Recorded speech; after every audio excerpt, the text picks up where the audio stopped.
Vamos lá, então, giro de mercado, dia 5/3, 4 horas da tarde, volta de carnaval, né? Quarta-feira de cinzas. Hoje o mercado abriu, acho que 1 hora da tarde. Eu acabei de sentar aqui para acompanhar, mas acho que abriu 1 hora da tarde, né? Então vamos lá, principais notícias do dia, né? Do dia não, né? Lembrando que a gente ficou aí alguns dias sem trabalhar, né? Na bolsa, pelo menos. Não estou falando sem trabalhar em outras coisas, né? Mas na bolsa, sim. Ficamos segunda, terça, né? Hoje meio período, amanhã que a gente volta um pouco mais forte, né? Então, primeira coisa, aí teve notícia, né, que o governo brasileiro, né, adiou para depois do Carnaval a definição de algumas medidas para conter a alta dos preços dos alimentos, né? O Alckmin falou que não vai ter aumento de impostos, mas, né, a gente sempre fica com aquele pé atrás. O duro é o seguinte, né? Estamos falando de aumento de alimentos e aí vem com o assunto de aumento de impostos. Mas tudo bem, né? Que mais? Lembrando que na semana passada o governo fez várias medidas chamadas populistas, né? Dado que a aprovação do governo Lula está muito ruim e a cada dia que faz uma nova pesquisa, ele está caindo, né? Está caindo a satisfação do brasileiro com relação ao governo Lula. Então teve a medida provisória que saiu na sexta-feira autorizando o saque do FGTS para aqueles trabalhadores que tinham a questão do saque aniversário que travava lá o saque do FGTS, né? Então, para você conseguir sacar, você tem que alterar lá do saque aniversário para o saque rescisão. Quando você faz esse tipo de alteração, você tem uma carência de 24 meses até que você possa sacar para aqueles funcionários que são CLTs e foram demitidos. E aí o governo com essa medida provisória, mesmo você estando com o saque aniversário habilitado, você pode realizar o saque sem passar por esse período de carência. Em contrapartida, né, muitas pessoas que têm FGTS lá que acabaram fazendo antecipação do saque aniversário em algumas instituições financeiras, coisa de 4 anos, 6 anos, 8 anos, até 12 anos anteciparam o FGTS, porque como existia esse período de carência, ninguém ia querer trocar do saque aniversário para o saque rescisão e ficar aguardando 2 anos para conseguir sacar o FGTS na sua totalidade. Então, para muita gente, essa medida provisória não vai servir, tá? Mas a liberação vai acontecer parte agora em março e parte só 110 dias depois da divulgação da medida provisória que foi na sexta-feira, ou seja, só lá em julho, né? Isso é para injetar dinheiro na economia. É bom, né? Faz com que a economia gire, tem mais dinheiro para você investir na economia real mesmo, propriamente dita, né? Mas a contrapartida é que a gente está passando por período de alta de inflação. Né? Quando você coloca mais dinheiro, é como se estivesse imprimindo dinheiro, né? É uma outra forma de você imprimir dinheiro. Só não é pelo Banco Central do Brasil, e sim via um dinheiro que estava lá parado, né, dos próprios brasileiros. Então, isso tem sido visto por alguns especialistas como um contraponto à inflação. Então, pode ser que a inflação, que já não estava vindo ruim, já não estava vindo boa, possa piorar um pouquinho mais. A inflação piorando, a gente sempre fala que política monetária, a primeira ferramenta do Banco Central é a alta de juros. Mas acredito que isso já deve estar precificado, porque vocês estão vendo na minha tela, né? Dólar caindo bem, né? Ele já abriu com um gapão aqui de baixa, né? Tudo se equalizando a macroeconomia, né? Porque como a gente ficou 2 dias praticamente aí sem pregão, né? Então ele já abriu com um gap aí de 0,65. Se for pegar desde o gap lá, ele já está caindo quase 2%, né? Mas isso está acontecendo com todas as moedas no mundo, né? Então todas as moedas estão se apreciando em relação ao dólar, né? É meio contraintuitivo, mas dessa forma que a gente visualiza. Então se você olhar aqui, todas as moedas emergentes, as moedas do índice dólar, que são as moedas fortes, todas se valorizando em relação ao dólar, né? A bolsa dos Estados Unidos, né, S&P Futuro, Dow Jones e Nasdaq também todas subindo, e as bolsas da Europa também subiram e subiram forte, tá? Elas já fecharam na sua grande maioria e subiram forte. O que chama atenção é a queda do petróleo, né? Petróleo que caindo, já chegou a cair quase 4%, né? Petrobras acompanhando essa queda. A Petrobras hoje puxando 4% para a queda, tá? Devido a essa questão do petróleo. Então teve muita coisa que aconteceu, né? Teve essas notícias aqui no Brasil sobre algumas medidas que o governo pode tomar em relação à alta dos alimentos, mas lá fora é o que está mais mexendo com tudo, né? Principalmente com dólar e com juros aqui no mercado interno. O Trump ele foi no Congresso, né? Falar sobre os primeiros dias, né, o primeiro mês dele de governo, e ele voltou a criticar o Brasil, falando que o Brasil rouba, rouba mercadoria, né, rouba valores lá dos Estados Unidos. Então, pode ser que venha alguma coisa ainda em relação à taxação dos Estados Unidos aqui em relação ao Brasil. A gente sabe que isso tem muita coisa política, né? Questão Bolsonaro, questão o Moraes lá do STF, questão Lula, tem muita coisa envolvida, tá? A Gleisi Hoffmann foi nomeada ministra, né? Eu nem sei, ministra do quê? De articulação política, se eu não me engano, né?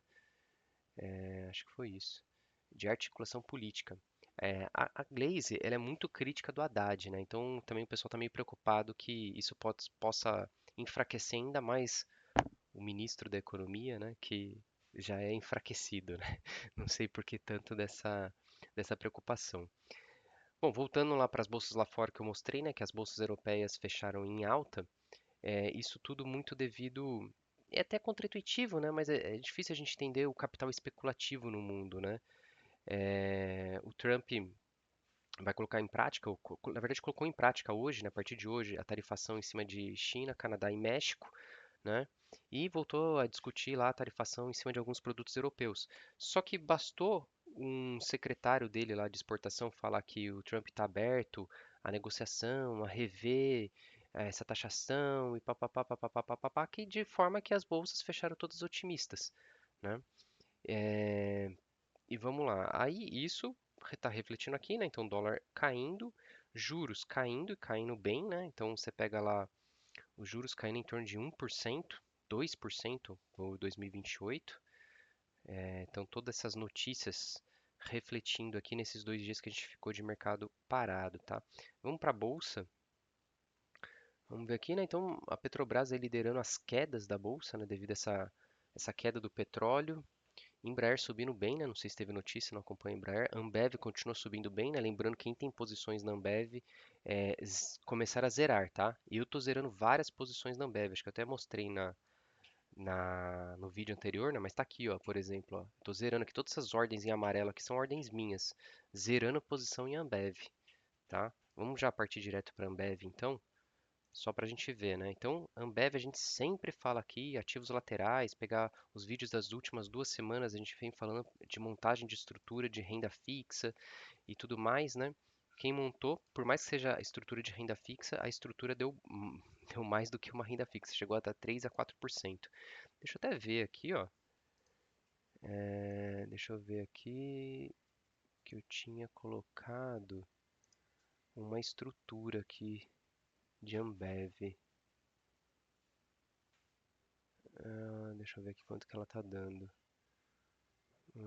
Deixa eu ver. Ela provavelmente vai dar 5%, vai participar dessa alta, né? Então a Ambev ela sempre foi um ativo lateral e nos últimos tempos ela corrigiu muito, né? Ela chegou a corrigir muito isso daqui, ó, tá? 23%. E depois da divulgação do resultado fechado de 2024, né, o resultado do quarto trimestre veio bom, ela já subiu 15%, tá? Então é isso. Ela voltou para a meiuca aqui da lateralidade dela. Então quem tem posições, né, é que eu montei posições aqui em cima, né? Então eu estou zerando. Se tivesse montado aqui embaixo, já teria zerado, tá? Petrobras. Então a gente também comentou Petrobras, né, que o ponto interessante da Petrobras para a gente começar a montar operacionais seria nos R$ 35. A gente estava falando disso nessa época aqui, ó. Deixa eu riscar aqui. A gente estava falando isso nessa época aqui, ó. Se ela chegasse em R$ 35 seria interessante, né? Ela acabou não chegando, ela bateu aqui nos 36, né? E voltou a subir. E aí o que que aconteceu? Veio o resultado ruim da Petrobras, por mais que foi o sexto ano consecutivo de lucro, né? Mas o resultado do quarto trimestre decepcionou bastante. Então ela já abriu com esse gap aqui, né? Tentou se recuperar, pode ver que ela até ganhou força aqui no pregão depois do resultado, né?